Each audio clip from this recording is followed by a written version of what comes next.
Hey everybody, welcome to Kimmel'sIrishPub.com. Time for another movie review tonight. It's Spider-Man Homecoming. I'm very excited to see this. As you know, I'm pretty much infatuated with superheroes. Again, more of a DC guy than I am a Marvel guy, but I watched Spider-Man growing up. Always liked Spider-Man. And I still like all the Marvel stuff, but my favorite is DC. This is the third installment, I guess.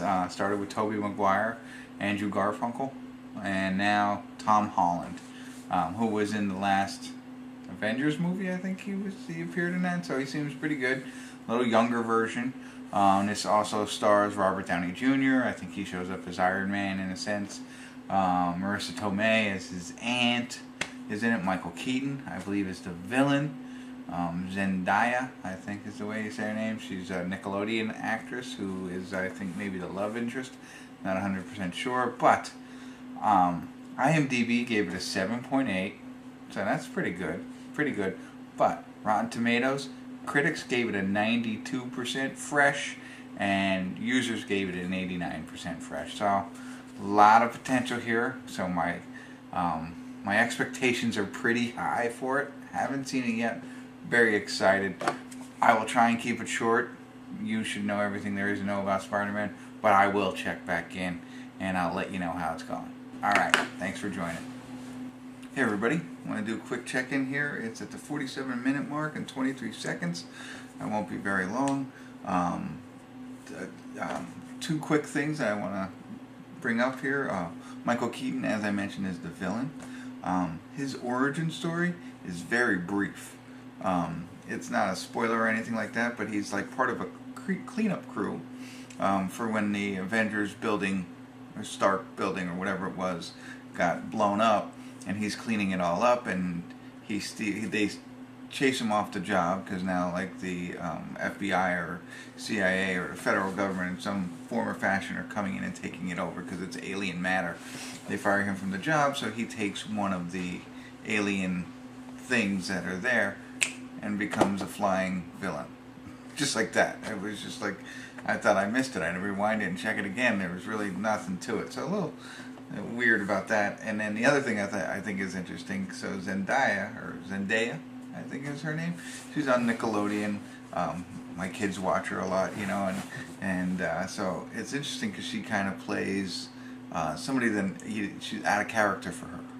Right now she's, you know, like sits by herself, kind of doesn't have a lot of friends, not very popular, doesn't dress very nice or things like that. So I thought that was interesting. It was good to see that she's playing something a little bit different than she normally does.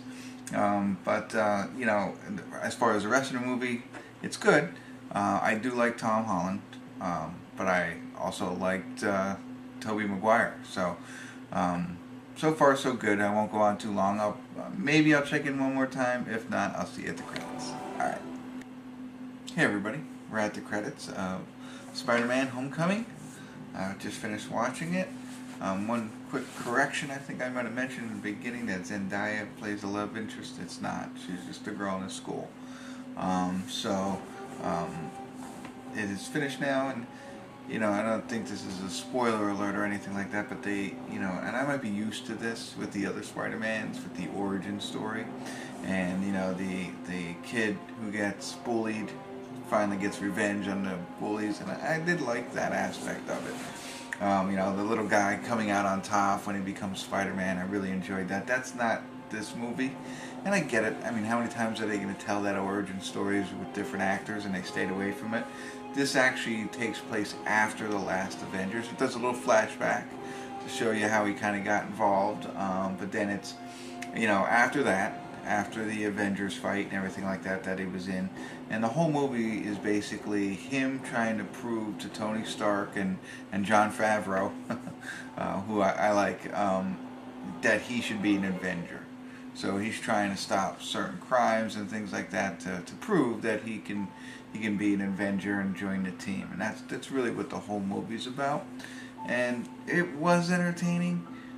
And again, maybe I can't get past there's no origin story in this film, or there's no, you know, him being bullied and then rising above, that kind of stuff. It doesn't really happen. Not too much of a love story like the other ones either. But Zendaya, yeah, but she's not the love interest. I already mentioned that, but some other girl.